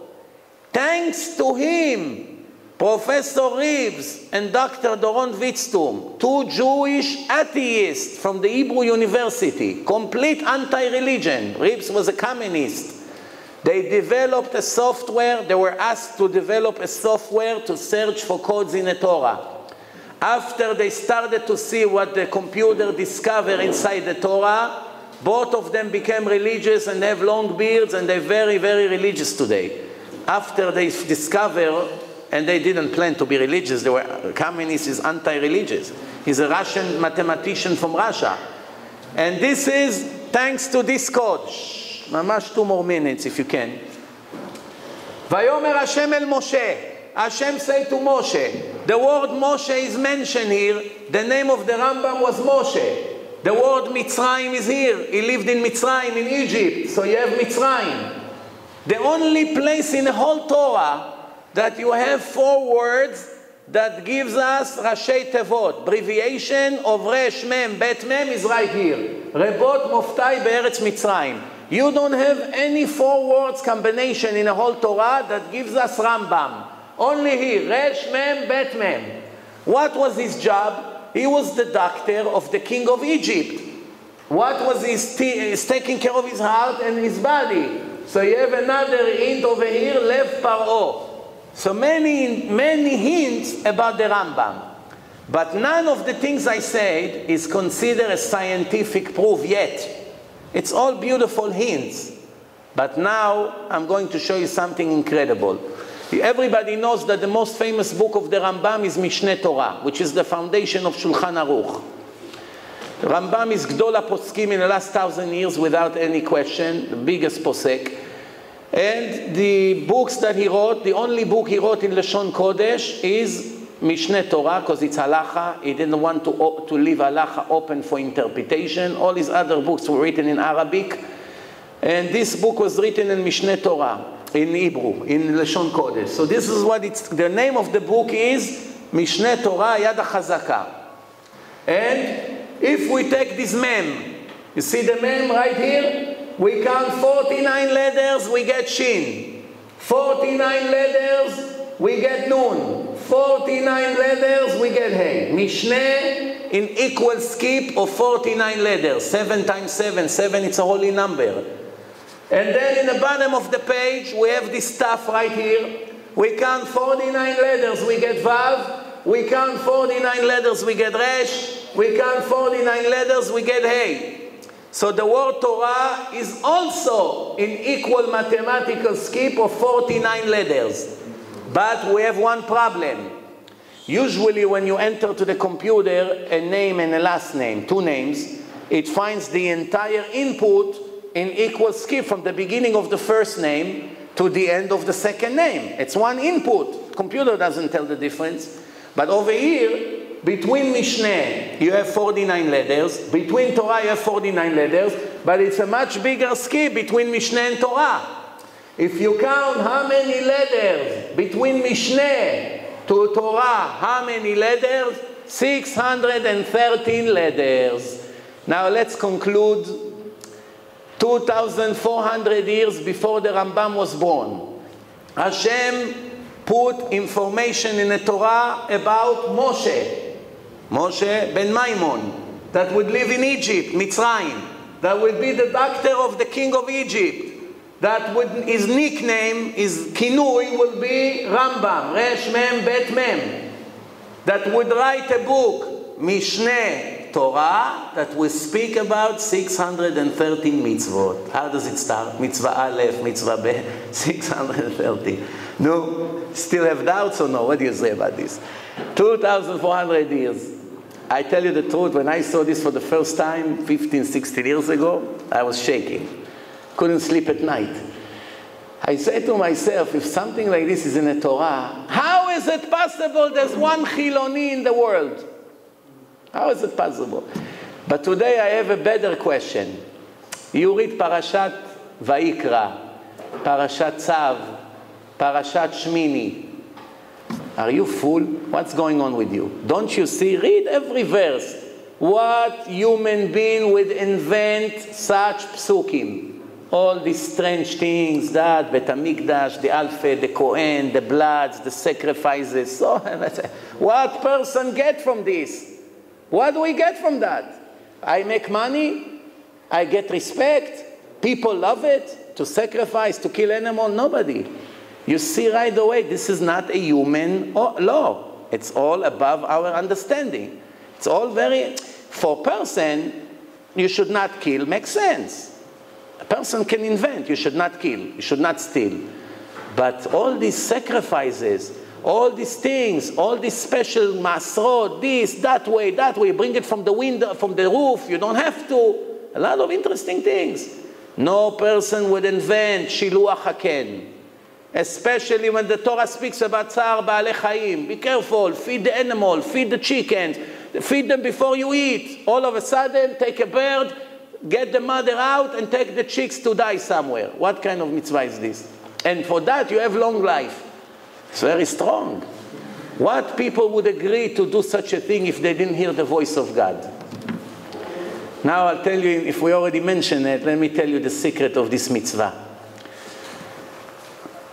You know, when the bird comes and sees that the chicks disappear, first of all, you know, if you touch it, the mother doesn't go on them anymore. So it doesn't matter if you leave them in a nest, it's over.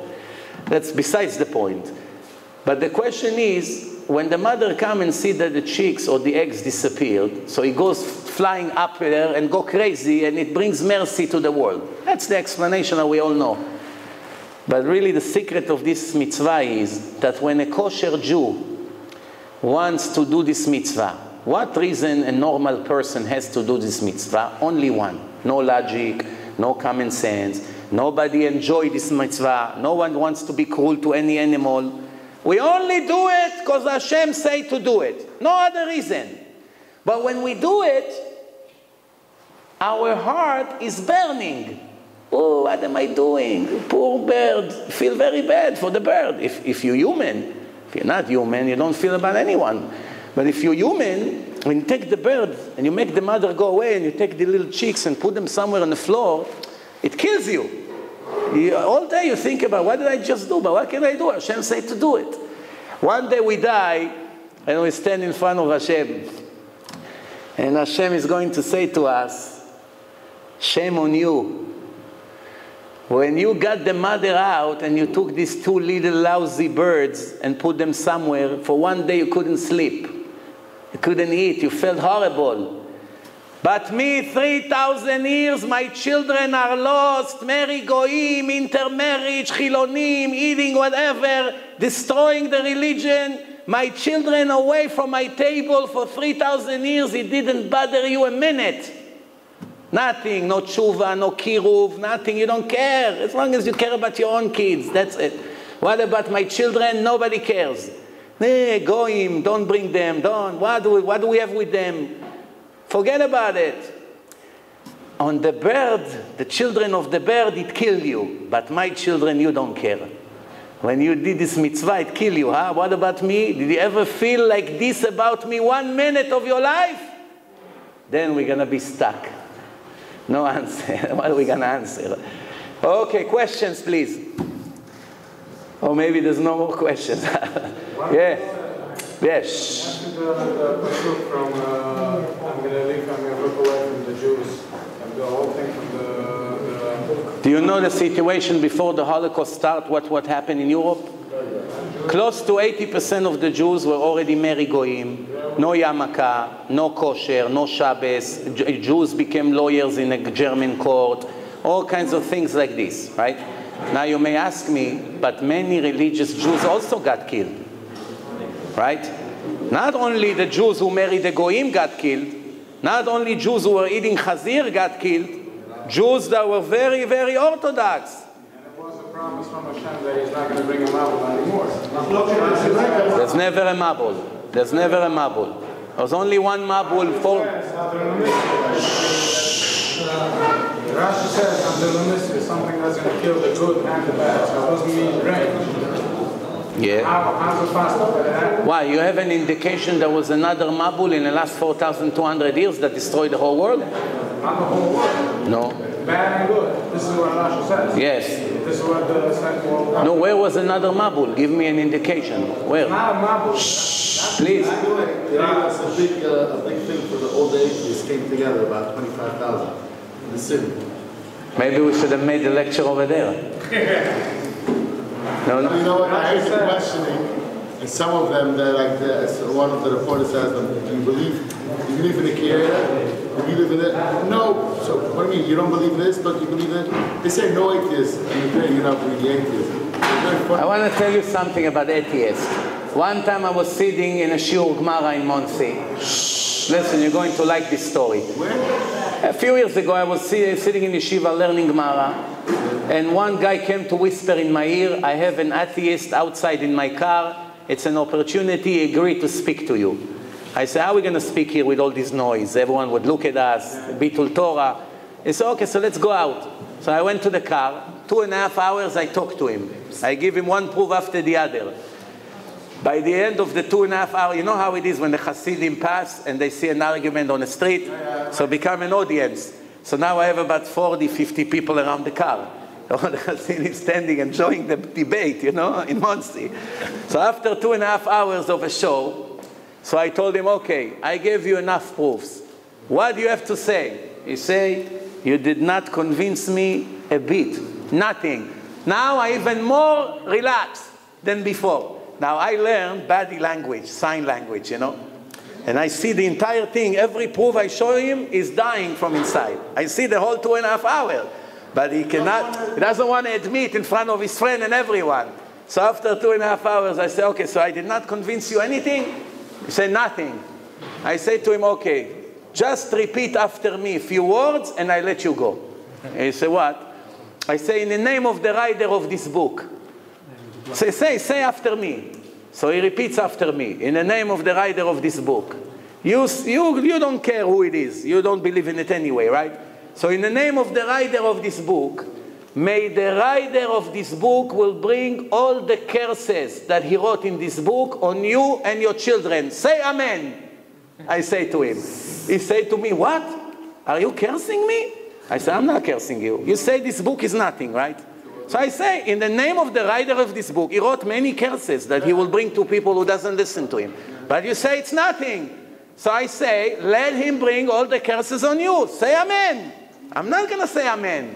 I say, no, you say amen. You say it's nothing. Say amen. No, yes, no, yes. All of a sudden, he started to cry. He never saw such crying. He cried and cried. He said, "You got me. So why are you wasting my time? 2.5 hours, atheist. You're a bigger believer than me. You will waste 2.5 hours sitting here in the heat, sweating like crazy with me arguing." It's all excuses. All excuses. Thank you very much. Thank you, Goldtov. Thank you very much. We're going to dump mine. Yeah, here. You have a business card? Yeah. Here. And you're going to hear from me. Thank you. Have a good day. Thank you very much. Ag Sameach. Thank you very much. Rashi says, it was hard to hear you. the indication of a mabul, Rashi said that it's going to be... Where do you live?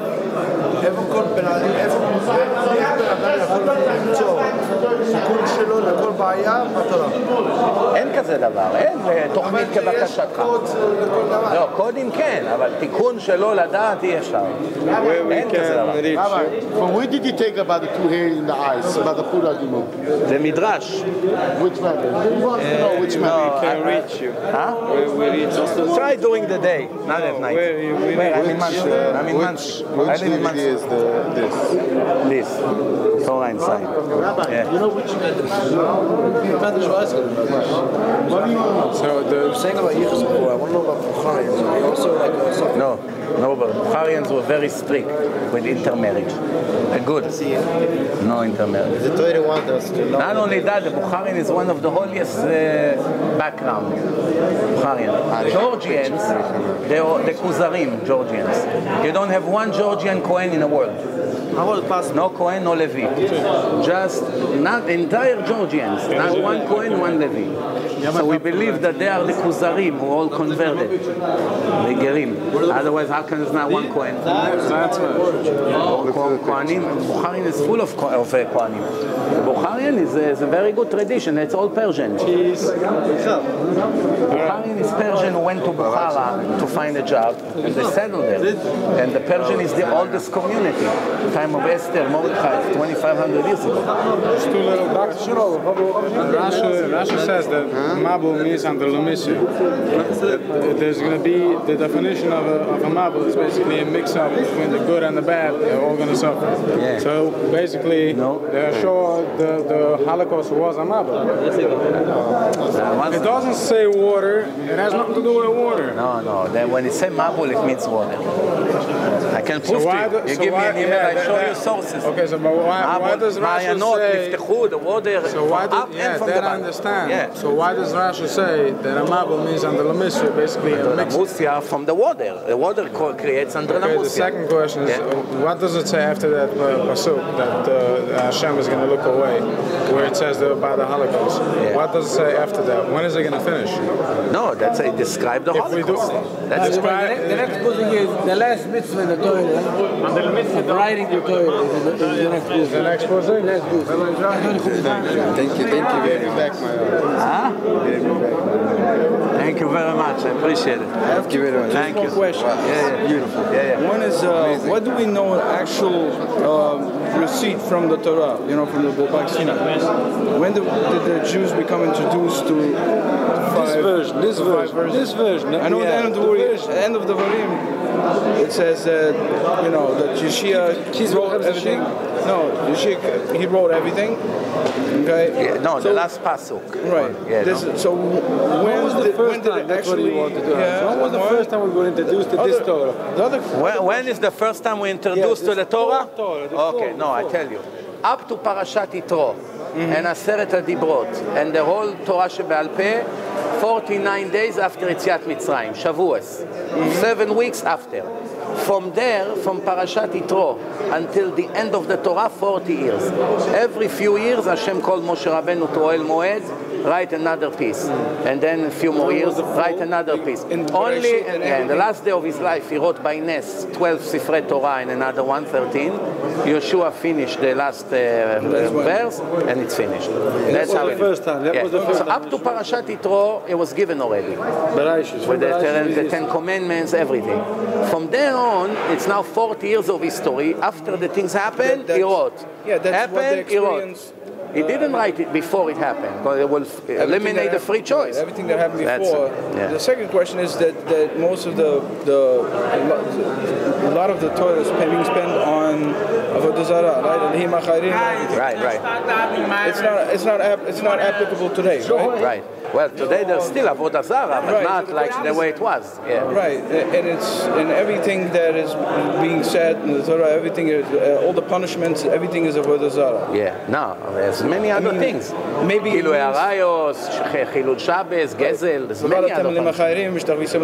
Right. What do you think? You think Jews don't worship idols today? I met hundreds that bow down to idols in China, in Thailand. Right, but Jews like this. It's not, most of us wouldn't do it. There's also Avodah Zarah that a Jew worship a rabbi.